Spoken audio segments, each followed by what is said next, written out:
Hello നമസ്കാരം, താര sounder കിച്ചണിലേക്ക് എല്ലാവർക്കും സ്വാഗതം. നമുക്കിന്നൊരു അസാധ്യ രുചിയിൽ ഉള്ള ഒരു കൂന്തൽ റോസ്റ്റ് കണ്ടു നോക്കിയാലോ. അപ്പോൾ നമ്മൾ ഇവിടെ ഇങ്ങനത്തെ കൂന്തൽ ഇങ്ങനെ ക്ലീൻ ചെയ്ത് അതിൻ്റെ അഴുക്കൊക്കെ കളഞ്ഞ് പാക്ക് ചെയ്തിട്ടാണ് വന്നത്. അപ്പോൾ ഈ കൂന്തൽ ഫ്രീസറിൽ വെച്ചാരണം ഇത് നല്ല ബലത്തിലിരിക്കുകയാണ്. അപ്പോൾ അത് നമുക്ക് പാത്രത്തിലൊക്കെ ഇട്ടിട്ട് വെള്ളം ഒഴിച്ച് ഐസ് പോകാൻ വേണ്ടി ഇടാം. അപ്പോൾ ഇതൊരു 10-20 മിനിറ്റ് നമ്മൾ വെള്ളത്തിലിട്ട് കഴിയുമ്പോൾ തന്നെ ഈ കൂന്തളൊക്കെ നല്ല സോഫ്റ്റായിട്ട് നല്ല ഇതിൻ്റെ സ്റ്റിഫ്നെസ്സൊക്കെ പോയി നല്ല സോഫ്റ്റായിട്ടാണ് കിട്ടണത്. അപ്പോൾ ഇപ്പോൾ ഇത് ഐസിലിരുന്നാലാണ് ഇങ്ങനെ ബലം പിടിച്ചിരിക്കണം. അപ്പോൾ ഇത് നല്ല ക്വാളിറ്റിയുള്ള നല്ല കൂന്തളാണ്, നല്ല വലിപ്പത്തിലുള്ളതാണ്. അപ്പോൾ ഇത് നല്ല ക്വാളിറ്റിയുള്ള സാധനങ്ങളാണ് ഇവരിവിടെ പാക്ക് ചെയ്ത് നമുക്ക് വാങ്ങാൻ പറ്റുന്നത്. അപ്പോൾ അത് 20 മിനിറ്റിന് ശേഷം ഞാൻ എടുത്തപ്പോഴാണ് ഇത് നല്ല സോഫ്റ്റ് പഞ്ഞി പോലെ ആയിട്ടുണ്ട്.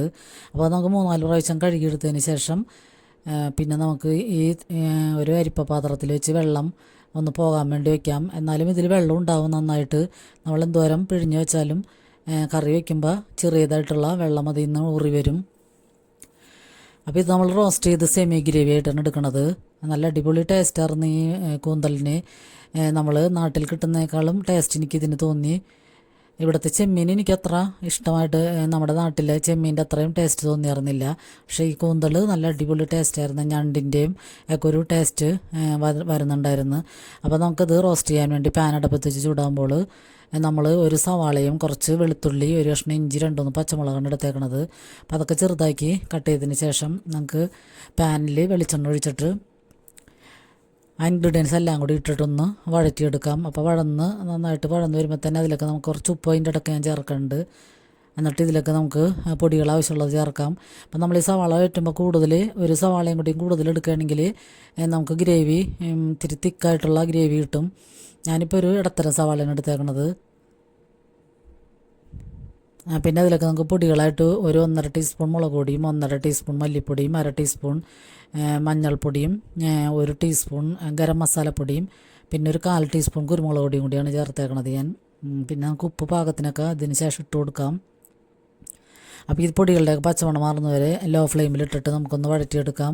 അതിനുശേഷം നമുക്ക് തക്കാളി ചേർത്ത് കൊടുക്കാം. ഒരു തക്കാളി ചേർത്തിട്ട് നമുക്കത് ഒന്ന് വെന്ത് സോഫ്റ്റ് ആവുന്നത് വരെ കുറച്ച് വെള്ളവും കൂടി ഒഴിച്ചിട്ട് ഒന്ന് മൂടി വയ്ക്കാം.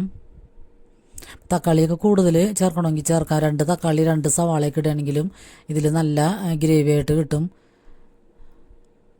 അപ്പോൾ ഇതിന് ഈ കൂന്തലിന് നല്ല ടേസ്റ്റുള്ള കാരണം തന്നെ കൂടുതൽ സവാളയും തക്കാളിയൊക്കെ ചേർത്താലും കുഴപ്പമൊന്നുമില്ല. അപ്പം നമുക്കിതിലേക്ക് കുറച്ച് വെള്ളവും കൂടി ഒഴിച്ചിട്ട് തക്കാളി ഒന്ന് വേകാൻ വേണ്ടി വെയിറ്റ് ചെയ്യാം. അതിനുശേഷം നമുക്ക് ഈ കൂന്തൽ ഇട്ട് കൊടുക്കാം. അപ്പോൾ കൂന്തലിലേക്ക് വെള്ളമൊന്നും ചേർക്കേണ്ട ആവശ്യമില്ല. അതിൽ തന്നെ വെള്ളം മൂറി വരുന്നത് കാരണം അത് ആ വെള്ളത്തിൽ കിടന്നത് വെന്തോളും. ഇതിനധികം വേവൊന്നുമില്ല. അപ്പോൾ ഇത് നമുക്ക് തിരിച്ചു മറിച്ചൊക്കെ ഇങ്ങനെ മിക്സ് ചെയ്തതിന് ശേഷം ഒന്ന് മൂടി വെച്ച് കൊടുക്കാം.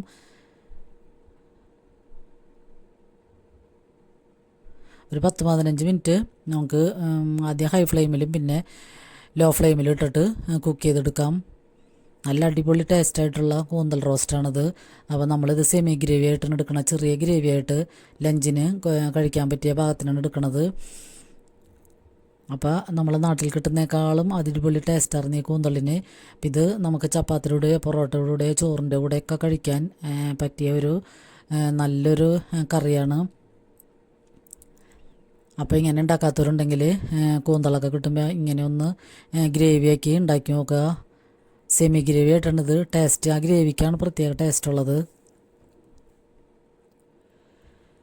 അപ്പോൾ വീഡിയോ കണ്ട് സപ്പോർട്ട് ചെയ്യുന്ന എല്ലാവർക്കും ഒത്തിരി നന്ദിയുണ്ട്. അപ്പോൾ ഇനിയും നിങ്ങളുടെയൊക്കെ സപ്പോർട്ട് വേണം. ഞാൻ ഇടയ്ക്കൊക്കെ തിരക്കുള്ള കാരണം വീഡിയോ ഒക്കെ ചിലപ്പോഴൊക്കെ മുടങ്ങാറുണ്ട്. അപ്പോൾ എല്ലാവരും ഒന്ന് വീഡിയോ ഒക്കെ കണ്ട് സപ്പോർട്ട് ചെയ്യണം. അപ്പോൾ ഈ ഒരു റെസിപ്പി നിങ്ങൾക്ക് ഇഷ്ടമാണെങ്കിൽ നിങ്ങളുടെ ഫ്രണ്ട്സിന് 1-2 പേർക്ക് ഷെയർ ചെയ്ത് കൊടുക്കാൻ മറക്കല്ലേ.